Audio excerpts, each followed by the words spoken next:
vedare tinokuchingamidzai zvekare kune chimwe chirongwa pano paZim Facebook Secrets and Confessions. Tadzoka zvekare nemamwe mamessages. Regedzai tibva tapinda mumamessages edu atadzoka takakubatirai. Meseji yedu yekutanga yakamera sekudai so: hanzi makadi zvenyu mukoma, ndinokumbirawo kuti munge muchindiposterawo nyaya yanguwo makaviga chitupa changu. Ndauyawo pano ndiine confession yangu iyo yandiinayo. So mukoma, zvinhu izvi pazvakaitika mainge muri mugore ra2014 apo pandakatanga kugara neumwe mufesi. So takangotanga kungowirirana nawo, takasanganawo munomu muSouth Africa ndokubva tachizongotanga kungoshare room tichibatsirana kubhadhara rent. Saka mufesi uyu mukoma, inini ndaitoshanda basa rainge ritori nemari kumudarika, but aiva munhu uya wekuti iye aigona kuronga nemari. Mushure mekunge azounganidza mari mukoma, ndokubva azoenda akabva azonotora pasipoti. Makore acho iwawo kutoti unzi une pasipoti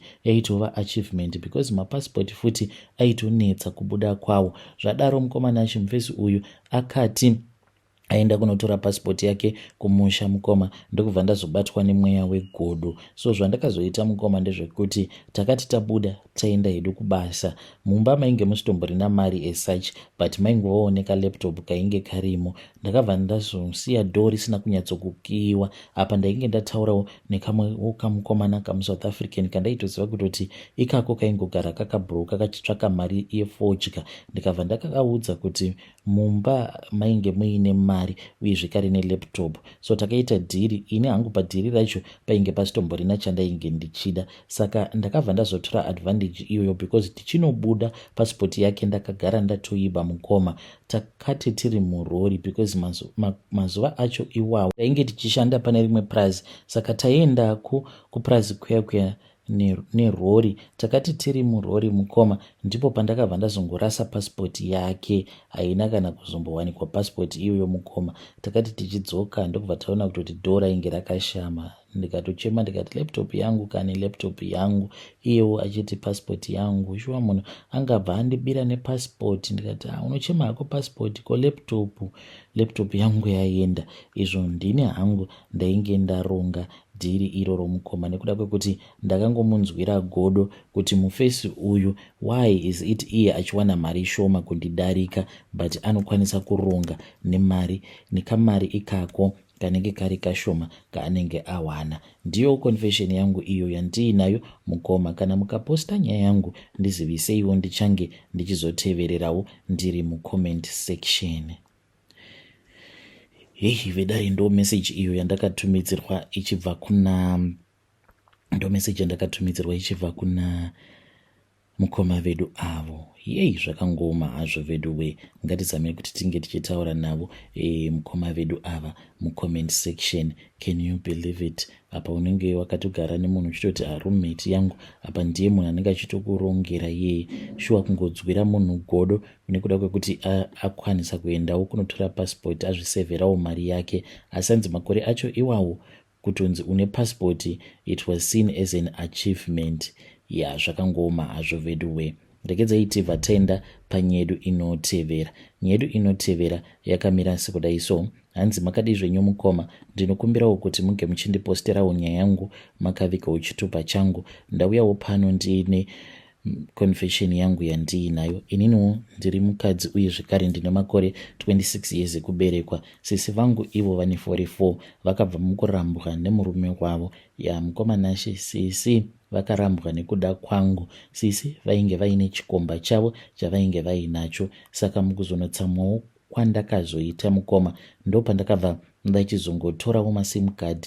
Muno muSouth Africa unokwanisa kungopiwa kana sim card rausingatombozivi kuti rakarejistwa nechitupa chani. Ndakatorawo sim card rakadaro mukoma, ndokubva ndatovhura WhatsApp. Sezvo ndainge ndagara ndiine nhamba dzabanguru, ndikabva ndazotanga kutaura navo banguru ndichitoita sekunge ndainge ndiri chikomba chasisi. Saka zvakabva zvazongobatwa paya because ndainge ndichiziva password yasisi uye zvekare ndaitoziva kutoti vaitova nenguva dzekuti vaitaura nechikomba chavo, plus vainge vachiziva kuti banguru sezvo vainge vasingazivi password, there was no way yavaikwanisa kuzovhura WhatsApp. Saka ndakabva ndatoudza banguru kuti iwe muchinda wakapusa iwewe, ukabata foni yemukadzi wako kana ukadai unokwanisa kuivhura. Ndikabva ndati asi usazomuudza mukadzi wako, ndangoti ndinge ndichingokungwadzawo. Mukomanashi banguru vakabva vazotora foni ndokubva vaona kuti zveshuwa sisi vaitova nemamessages almost kubva zvavakatanga kutaura nechikomba chavo, vainge vasingambodelete mamessages. Saka evidence yainge iripo, ndobva vatanga kunetsana paya, ndokubva vazorambwa kutaura kudai sisi vangu vari kumusha. Zvino zvazondiunzawo pano mukomanashi, nyaya iri pano ndeyekuti ivo banguru munhu wekuti ari kurakidza kuti ari kurwadziwa. Ndinogara hangu ndichitaura navo ndichingovanyaradza. Saka pane imwe message iyo yavakanditumidzira, vakangonditi ko uri seiko mukadzi wangu? Ndikati ndiripo.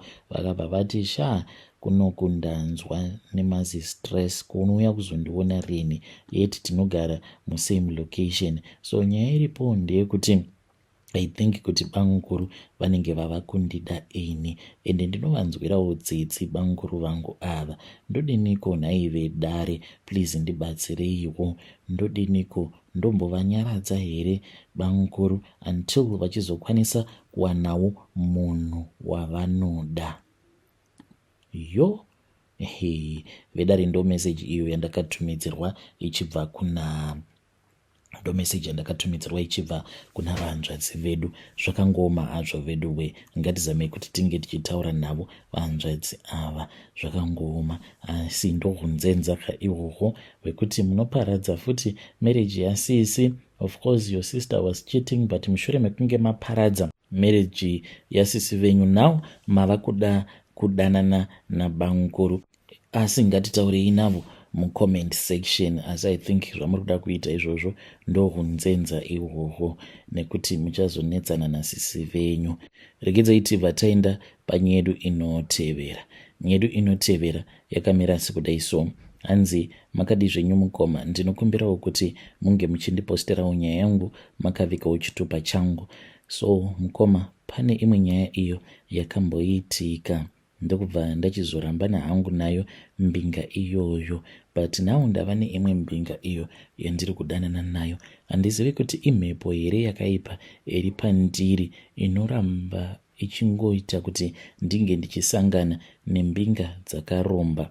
Zvakaitika mukomanashi ndezvekuti ndakati ndiine 21 years ndobva ndatanga kudanana nevamwe baba, like I came here to South Africa so as to study. Saka zvinhu zvakambooma mukoma, apa ndichiziva kuti kumusha kuzimu my parents did not have anything, so ndainge ndisingadi kuramba ndichingovanetsa iwo baba naamai. Saka ndakabva ndazongotanga kuitawo zvemabhindauko, ndichimboshandawo mapart time until ndazongoti zviri nani kuti ndinge ndichingoita zvemaboyfriends. Saka ndakazoita maboyfriends angu 4. Ndaiziva kuti each and every month kana uyu akandipa mari yakati, uyu akandipa mari yakati, then at the end of the day I'll be okay. Then after that mukomanashi ndopa ndakazosangana nayo mbinga iyi yekuromba. Mukomanashi ndakati the very first night pandakaenda kumba kwake, even though pose apo taimbogara zvedu tichisangana mumaguest house nekumahotels, ndakazoti ndaenda kumba kwake handina kurara mukoma, ndaingorota ndichimonerwa nenyoka. Then after a couple of days, it was a long weekend, ndiri kumba kwake ndipo pandakazotoona nyoka. Nyoka iyi mukoma ndakatoiona inge iri pasi pembedha. Ndakati ndangobwaira mukoma ndikabva ndatoona kuti nyoka iyaya ndainge ndava kusaiona, but ndikabva ndaona kuti painge patova nechibhanduru chema-US dollars. Mukoma mangwana acho makuseni ndakazoona mari iyaya yainge isisipo pasi pembedha. Ndinozviziva kuti iye ndiye hake akaitora mari iyoyo. Takazosvika hedu pakurambana, but ndairamba ndichingoiona nyoka iyoyo. Zvino mukomanashi nekufamba kwenguva ndakazotanga kudanana zvekare neimwe mbinga. Baba ava mukomanashi vakazotondiudza chokwadi, vakabva vanditi unogara uchingonditi ndikuda mari. Do you know how hard it is to make money? Ndikabva ndati kwete, I don't know, but all that I know is that you have a lot of cars and a lot of trucks and you have a lot of money to take care of me, therefore I won't stop demanding money from you. So one day akangonditi, uya kuno, ndoda kuti unge uchiuya kumba kwangu. Ndakaenda kumba kwavo baba ava mukomanashi. Saka takazoti tava mubedroom mavo, vainge vaine kamwe kabox kavainge vainako. Kabox aka mukomanashi vainge vakakaisa pamusoro pecoffee table. Zvadaro mukomanashi ndokubva vazovhura box riya ndikabva ndazoona kuti mubox imomo mainge muine nyoka. Mukomanashi vakandirakidza nyoka iyaya vakabva vanditi, iyi ndiyo nyoka inondipa mari. Hongu ndine matrucks, hongu ndine mabusinesses, ndinoitawo zvematenda, but inini chinondipa mari inyoka iyi yauri kuona. Saka ndangoti ndinge ndichikurakidza kuti iwewe kunyange ukati uri kuda mari kubva kwandiri, it is not easy for me to make money. Ndikabva ndati okay, it is fine, can you show me how you make your money? Mukomanashi ndakabva ndaona kuti kana uchinzwa zvichinzi munhu akaromba, it is not an easy thing, because baba ava mukomanashi kuita kwavo kwavanoita mari vanotofanira kutoti vange vachirohwa nayo nyoka iyi, vachirarwa nayo, ende inotovarara nekusimu 2. Ende mheri yavairidza mukomanashi pavakati, mira ndikurakidza kuti how hard it is to make money. Mukomanashi vakakurura underpant ravo, nyoka yaya ndokubva yauya ikabva yatanga kupinda ichibuda nekusimu 2 uku ichiita bonde navo. Vapedza kudaro mukomanashi ndopavakabva vazoti mangwana makuseni uchaona kuti ndinenge ndiine mari yakawanda sei. Saka pose apo paunenge uchikumbira mari unofanira kuti unge uchiziva kuti this is the pain that I have to go through. Ndikabva ndati kunodii kungondipa mari inobva kumabusinesses ako? Vakabva vati hazviiteka kuti ndinge ndichitora mari kumabusinesses angu nekuda kwekuti ndidzo mhiko dzacho idzodzo mukomanashi. So ndo maitiro acho ainoita mari mbinga iyo yandiri kudanana nayo. Kana mukaposta nyaya yangu ndiziviseiwo mukomanashi, ndichange ndichizotevererawo ndiri mucomment section. Vedare ndo message iyo yandakatumidzirwa ichibva kune mwanasikana uyu. Zvakangoma hazvo vedwe kutoziva kutoti murume wauri kudanana naye ane nyoka inomupa mari, anotanga ararwa nenyoka, otoramba uchitodanana naye. Zvakangoma hazvo vedwe, asi ngatizamei kuti tinge tichitaura naye mwanasikana uyu mucomment section. Rekedzai tibva taenda panyedu inotevera. Nyedu inotevera yakamira sekudai so. Hanzi makadi zvenyu mukoma, ndinokumbirawo kuti munge muchindipostera nyaya yangu makaviga chitupa changu. So ndine secret iyo yandiinayo pari zvino hangu ndichiri kufunga nezvazvo, ndokusaka ndatanga ndauyawo pano padare renyu, because ndikudawo kuti mhuri yeZimbabwe inge ichindibatsira. Ndakabva mukubata mamwe mamessages, but murume wangu handina kumuratidzira kuti pane mamessages andakabata mufoni make. So mamessages awa mukoma iye anotorakidza kuti akatobhekera girlfriend yake cake. Mukoma, this cake was very expensive, 1.5. So mukoma akashandisa mari yangu. Iniwo ndinoitawo zvekuinstalla vanhu mawig uye zvekare nekuisa manails. So mushure mekunge ndawanawo customer, then mysteriously ndakabva ndazoona kuti there was money that was missing in my account. Izvo munhu paakaita matransactions ake akashandisa kadhi rangu mukoma. So I did not think about it at that time. Mushure mekunge ndazowana mamessages ndokubva ndazoenda ndikazonotarisa, ndikabva ndaona kuti ndo zvainge zvakaitika izvozvo mukoma. Saka neniwo ndine dhiri rangu randiri kuronga nefriend yangu. Kana mukaposta nyaya yangu mukoma, ndiziviseiwo, ndichange ndichizotevererawo ndiri mucomment section.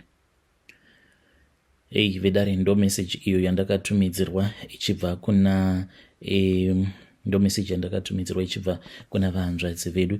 Please ngatizamei kuti tinge tichitaura navo vahanzvadzi vedu ava mucomment section. Pakaipa hanzi ndine dhiri rangu randiri kuronga. Mawani, regedzai tibva taenda panyedu inotevera. Nyedu inotevera yakamira sekudai so. Hanzi makadi zvenyu mukoma, ndinokumbirawo kuti munge muchindiposterawo nyaya yangu makavikawo chitupa changu. Ndauyawo pano ndiine confession yangu iyo yandiinayo. Confession yangu mukomanashi yakamira sekudai so.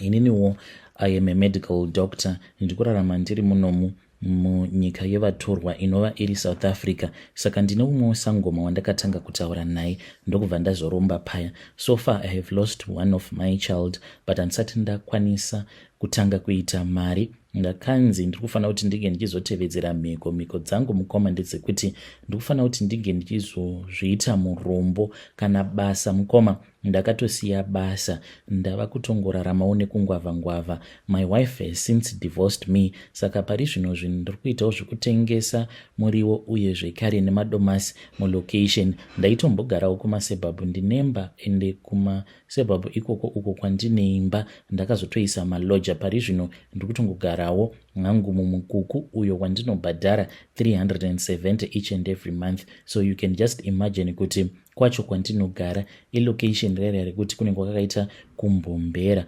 mukoma. So ndakanzi ndikufanira kuti ndinge ndichimbozviita kunge munhu anyanyisa kutambudzika, then chikwambo changu chichazotanga kundiitira mari. Mushure mekunge ndaramba basa, mudzimai wangu ndokubva azondiramba. Ndiyo confession yangu iyo ndiinayo mukoma. Kana mukaposta nyaya yangu ndiziviseiwo, ndichange ndichizotevererawo ndiri mucomment section.